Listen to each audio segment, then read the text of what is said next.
Let's start with today's topics.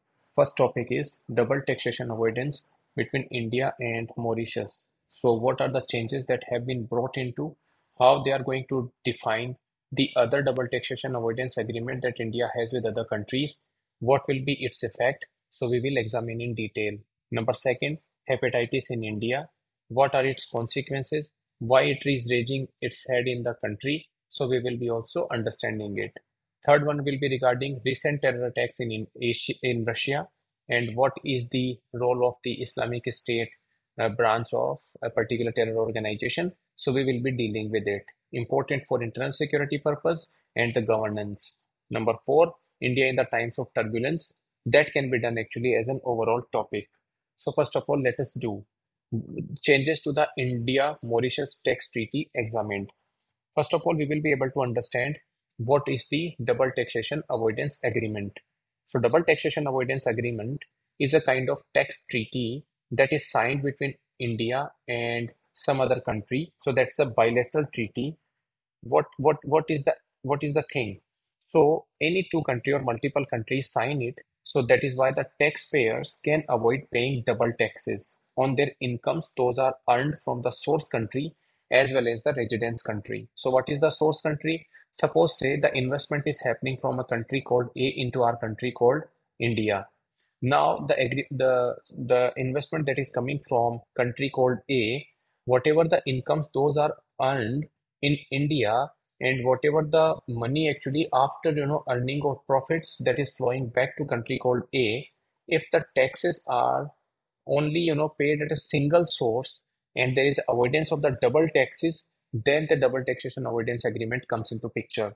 So why it is so? It is because there are companies which always want not to pay taxes multiple times.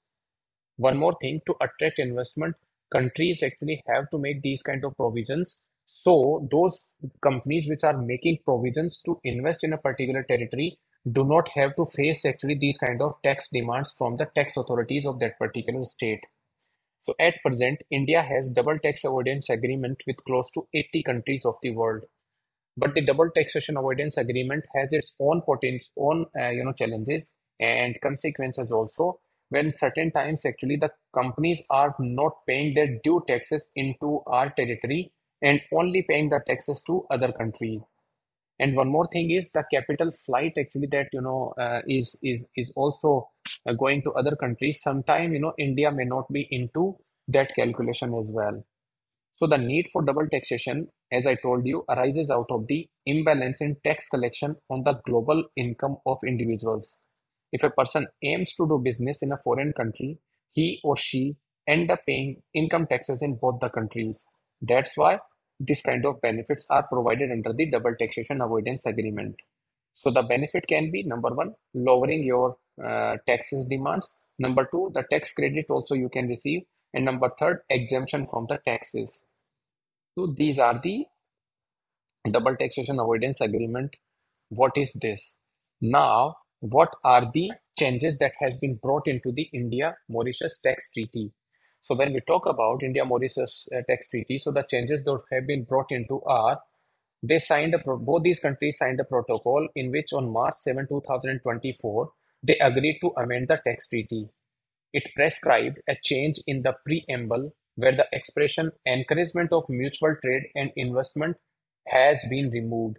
So there was an expression that was talking about encouragement of the mutual trade and investment now stands removed from this particular agreement. It is also said that both countries are intending to eliminate double taxation with respect to taxes covered by this convention without, however, creating opportunities for non-taxation or reduced taxation through tax evasion or avoidance. A specific provision for principal purpose test has also been added, and to apply this, a new article has been added to the treaty which says that a benefit under this convention shall not be granted in respect of an item of income if it is reasonable to conclude that obtaining that benefit was only the principal source. So the double taxation avoidance agreement has been under the cloud because the benefit actually that were provided under this one with respect to item of income That actually, was a kind of contentious points. So what are being done? When we talk about the double taxation avoidance agreement, it is clear that the aim is to ensure that a foreign investor need not to pay tax twice. It means in the country of origin from where he is bringing money and into the country of destination from into where the person is taking money. It prescribes payment of tax in any of the two countries where tax rate is low. Such a treaty is signed, as I told you, to encourage investors. However, such a treaty has another consequences that this encourages investors to route their money through a country where tax rates are either historically very low or close to zero. Such a country is called a tax haven. So you can be also asked that, what are the tax haven countries? So you can say that tax haven countries are those that facilitate the investment into other territories, and they encourage investors to route their money through these particular countries because the tax rate into those territories is either low or even zero. That's why they provide tax residence to the foreign investors. Because of such a certificate, tax authorities in India cannot collect taxes, and that also leads to the litigation. When we talk about India-Mauritius Double Taxation Avoidance Agreement, it was signed first in 1982. Mauritius was initially the preferred channel for foreign portfolio and foreign direct investors due to the tax advantage that was created between both these countries.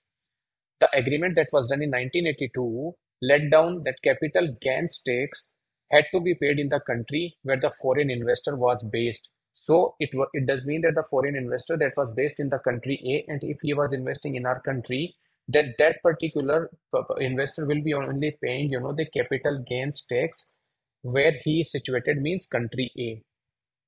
As the rate of capital gains tax in Mauritius was zero, so investor from this country paid no capital gains tax. When in 2017, it was decided that the share purchased after April 1, 2017, capital gains arising from an investment in an Indian company then was talked about that it will be taxed in India.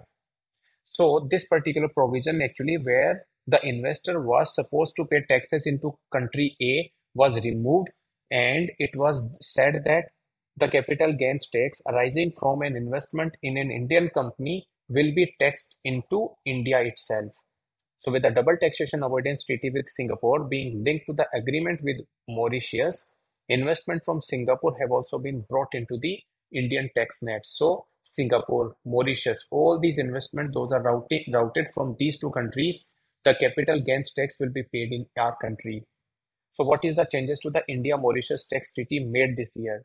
So when we talk about the, the protocol that was, signed on March 7, 2024, it actually, made a change in the preamble where the preamble or the expression encouragement of mutual trade and investment was removed. So what will be the effect of it on FPI or FDI investment? When we talk about post 2016 scenario, investment into our country from Mauritius have already come down. Cumulative FDIs worth about $161 billion came from Mauritius to India from 2000 to 2022, and that was close to 26% of India's total foreign direct investment or total FDI flow into our country. And it was because of the double taxation avoidance agreement that was signed between both these countries. Since the signing of double taxation avoidance convention amendment in 2016, FDI inflows in our country have dropped from $15 billion to somewhere around $6 billion a year, with Mauritius becoming India's third largest source for FDI. So there is an apprehension that not only future inflows but even investments made can be affected. Some say that application of the PPT means Principal Purpose Test, can also, that is done to grandfather investments, is remaining ambiguous. That's why to curb all such applications, the Finance Ministry has said that concerns and queries are premature, and we will be also notifying what is next. Then comes India's hepatitis headache. First of all, we should understand what is hepatitis. When we talk about hepatitis, there are 5 hepatitis viruses that causes the liver disease. When we talk about the hepatitis, then it has somewhere around five type of viruses. So India, despite killing as many people globally as tuberculosis, viral hepatitis remains underdiagnosed. And because of the underdiagnosis, this problem has been increasing. So when we talk about the viral hepatitis, there are five hepatitis viruses that cause liver disease in humans. Hepatitis A to E are transmitted. So hepatitis A, B, C, D, and E are transmitted through contaminated food and water, and they result into week-long symptoms such as fever, abdominal pain, jaundice, dark urine, and pale stools. So these are the symptoms of it. The World Health Organization report, however, pertains to the blood-borne hepatitis that is called hepatitis B and hepatitis C viruses. Some of these viruses may result in short-term infections which resolve on their own. But other hepatitis viruses, say A, D, and E, can actually, lead to chronic lifelong diseases that they can cause cirrhosis, that is kind of permanent scarring of the liver, making it less efficient and increase the risk of even lung cancer as well. Hepatitis B can be prevented by vaccination, while hepatitis C can be cured with medication. So to cure hepatitis C we require medication, while hepatitis B actually can be saved if we are vaccinated. The report does not consider hepatitis D, that it can only infect those who are already infected with hepatitis B. It then can be vaccinated. Suppose say hepatitis D can only be affecting those people who are already affected by hepatitis B. So suppose say by vaccination, if we can save hepatitis B, then there will not be any hepatitis B for people. India has the world's second largest prevalence of the viral hepatitis cases, accounting for close to 11% of the global burden.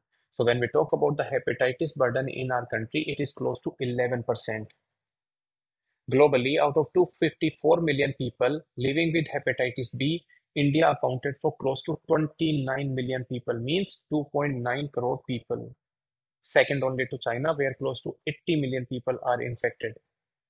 Of the 50 million people living with hepatitis C in the world, India has close to 5.5 million.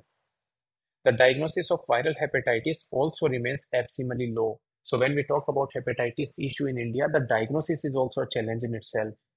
According to the report, only 2.4% of the hepatitis B cases and about 28% of the hepatitis C cases are diagnosed. So diagnosis itself is a challenge. This is despite there existing a national program that offers free diagnosis and treatment for hepatitis B and hepatitis C. For hepatitis, the program actually that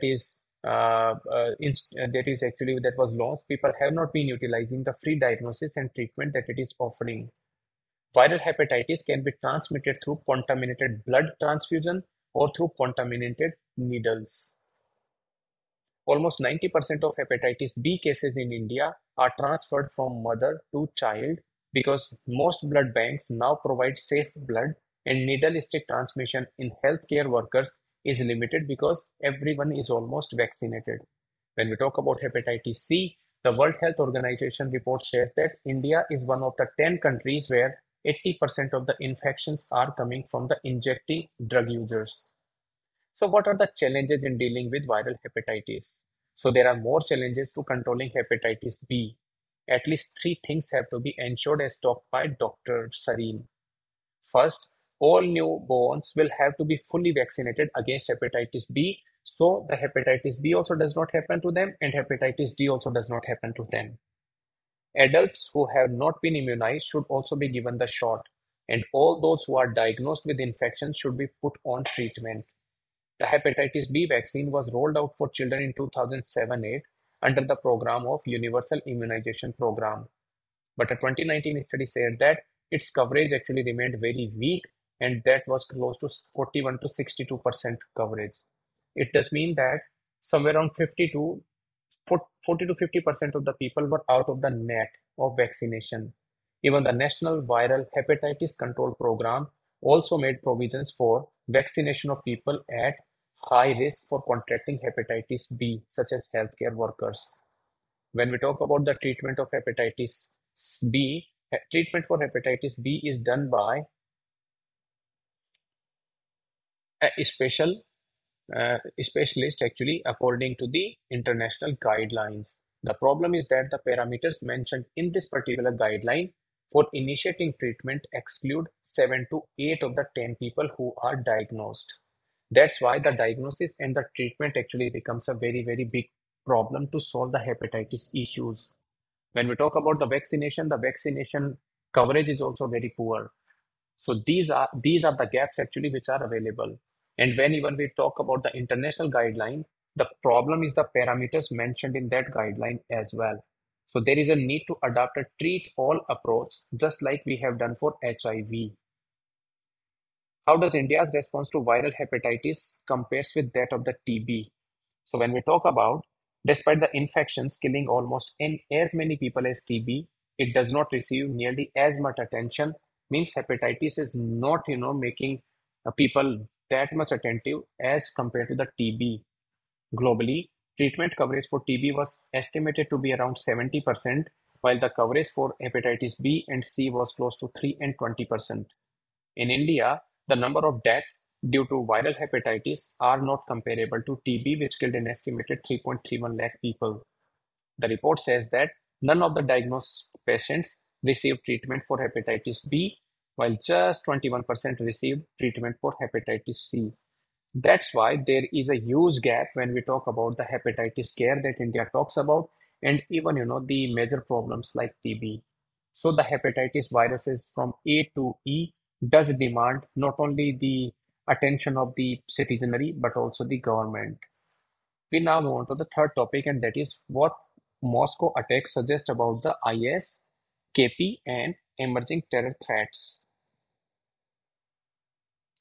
About 14 hours after March 22nd terrorist attack at Moscow, Russia announced the arrest of four suspected, all were from Tajikistan. Islamic State claimed responsibility for the attack on pro-IS Telegram channels but did not link it to any affiliate. However, IS Watcher's social media account soon started attributing the attack to the Islamic State of Khorasan province, that is ISKP, Islamic State of Khorasan province. Russian investigators also put forward testimonies of the suspects and forensics of their phone to point fingers at the Ukrainian special services. So the claim about ISKP means Islamic State for Khorasan and province and Russia's accusation against Ukraine have raised important questions that why did pro-IS accounts claim the attack? Why was it attributed to ISKP? So what is the Islamic State? You see, when we talk about the Islamic State, the suspect did not raise any jihadi slogans. Some pro-IS accounts had claimed early that suspect had escaped, but they were caught hours later. So there is a modus operandi that does not match with that of the classic IS attacks on such target. Although since the end of the caliphate, the IS, means Islamic State, and its affiliates have claimed several attacks, but the credibility of such claims have rarely been cleared or confirmed by the investigators. IS Watcher's account and some data consortiums continue to document these claims and attribute unclaimed attacks to the IS. On what is ISKP? So when we talk about the ISKP, this is a particular phenomena where the branches of IS, Islamic State, it also appears that the propaganda has helped the ISKP recruit cadres in the so-called external attacks. So this ISKP threat is also becoming a kind of major challenge for the people. The Islamic State is kind of, the caliphate that it used to actually talk about. So the Khorasan province that it is a basically regional branch of the Islamic State, and that is active in South and Central Asia. So Islamic State of Khorasan province is a regional branch that is active in South Central Asia, primarily in Afghanistan and Pakistan, and through that they are also attacking actually Russian-based target and Central Asian targets. So ISIS K seeks to destabilize and replace current governments within historic Khorasan region with the goal of establishing a caliphate across South and Central Asia. So the plan is to bring destruction, and plan is to also expand beyond the region. So Islamic State for Khorasan province is a branch of the IS that is called Islamic State. Islamic State is responsible for numerous attacks targeting civilians in Afghanistan and Pakistan, predominantly against Shia Muslims. Politicians and government employees are also the target of them. In August 2017, ISIS Khorasan province and Taliban jointly attacked several villages inhabited by the Shia Hazara minority in northern Afghanistan, resulting in the mass murder of Hazara men. Some of the notable attacks also include 2021 Kabul airport attack that killed 13 American military personnel. While the majority of the ISIS Khorasan province attacks occur in eastern Afghanistan and Pakistan's Khyber Pakhtunkhwa province, ISIS Khorasan province has also expanded to conduct external operations, and now even they are taking the responsibility for Moscow attacks also. So it does mean that the recruitment or the talents or the recruitment drive for these people actually is still on, and the sleeper cell may be active. India also need to take care that any of the foreign branches or the sister branches of these organizations do not challenge the internal security of our country. We now move on to the fourth topic, and that is riding global winds to build India's future. We know that how the technology has shaped India's growth in technologies like UPI, technologies like space, even other digital technologies in Jandhan Aadhaar and mobile, and through that actually whatever the direct benefit transfers that we have been doing, and other where we are trying to improve the production linked incentive scheme and the manufacturing to it. In artificial intelligence, in machine learning, in 5G, our country is also marching ahead. Although when we talk about artificial intelligence, we have not been able to conduct, a kind of significant intervention. But yes, the government mission is also contributing to AI, where several data centers would be especially catering to the AI modules. Even the hydrogen mission, highly technologically efficient mission, is also being talked about. That's why when we talk about the technology's contribution to India, it is number one that the productivity of the sectors are improved. Whenever we talk about the technological contribution to the growth, the major part is the productivity gains. Second part is minimizing the leakages in the systems. So technologies actually, remove the leakages and the kind of, wastages those are in a particular product or a scheme. So they are better able to identify.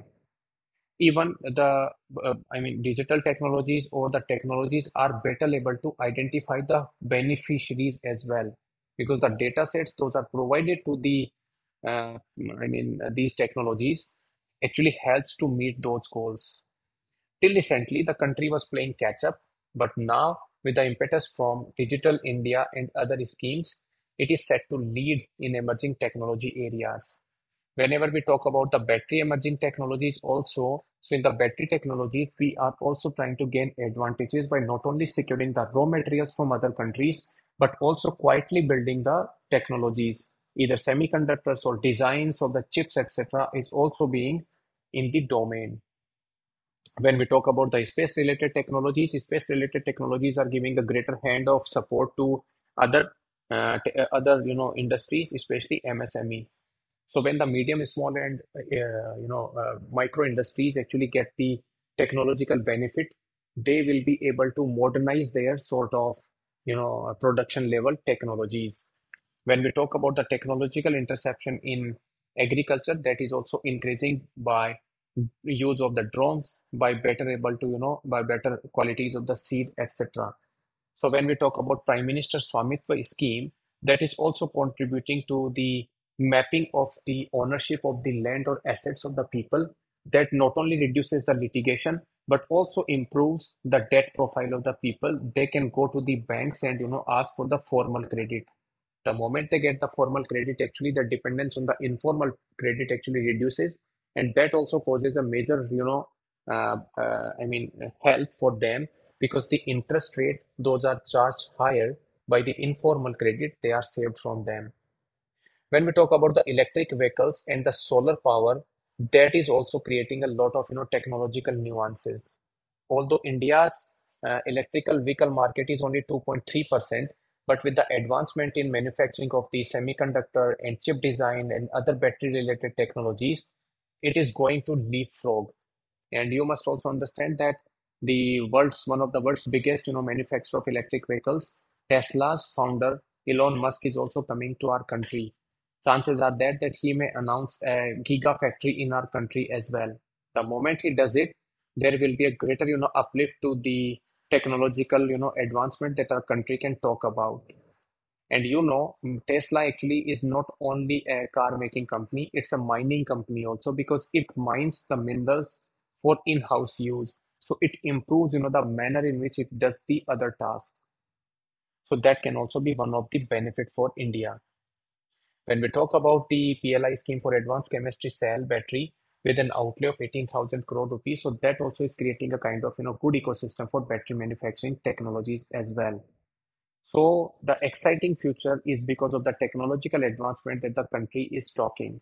So that not only reduces leakages but also improve productivity and helps the labor force to do productive tasks.